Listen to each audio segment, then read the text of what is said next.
Hi, this is Pete Bernard from Edge Celsior. I am here without my dog Dreidel, who remains anxious.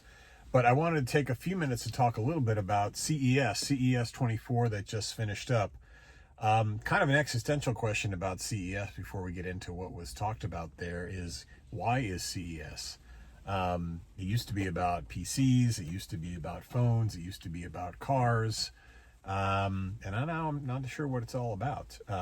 A lot of the innovation in the past year that people have been very excited about around AI is cloud-based.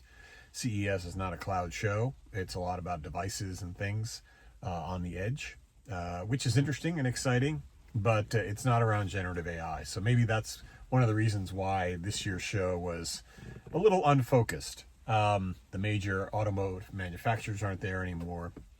There are a lot of semiconductor partners there. So you had the NXPs, the Intels, the Qualcomms. There was sort of an AI PC thing going on, but not really.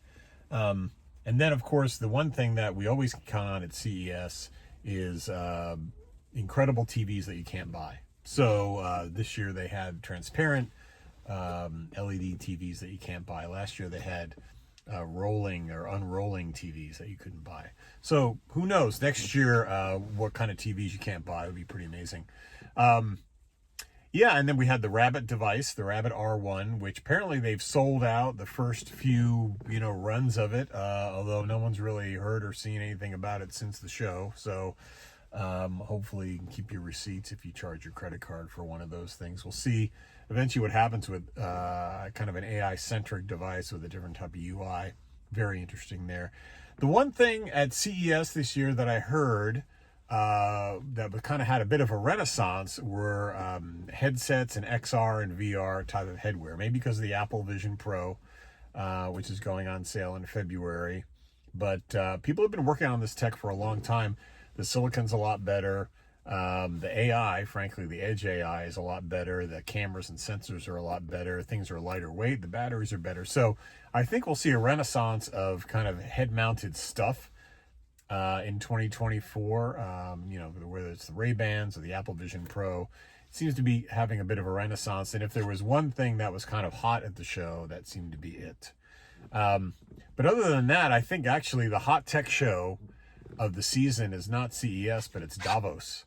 And so lots of tech companies at Davos, because technology is a geopolitical issue these days. There's no such thing as having a technology strategy without a geopolitical strategy. And so you see executives from the semiconductor companies, Microsoft, Amazon, Google, the hyperscalers, big tech is at Davos, mingling with key world leaders, not just to drive business, but to drive policy, and to make sure those policies are friendly to their business. And so I think you're seeing an emergence of technology and geopolitics really merging together, which makes Davos really the hot show to be at rather than CES. Unfortunately, it's in Switzerland and not in Las Vegas, so it's a little harder to get there. But look for more kind of intersections of technology and politics moving forward. Public-private partnerships, especially as AI is going to require more auditing, more transparency, more kind of regulatory frameworks moving forward. Every tech company needs to have a geopolitical strategy, whether it's who you're buying from or who you're selling to, and who your partners are. Okay, take care.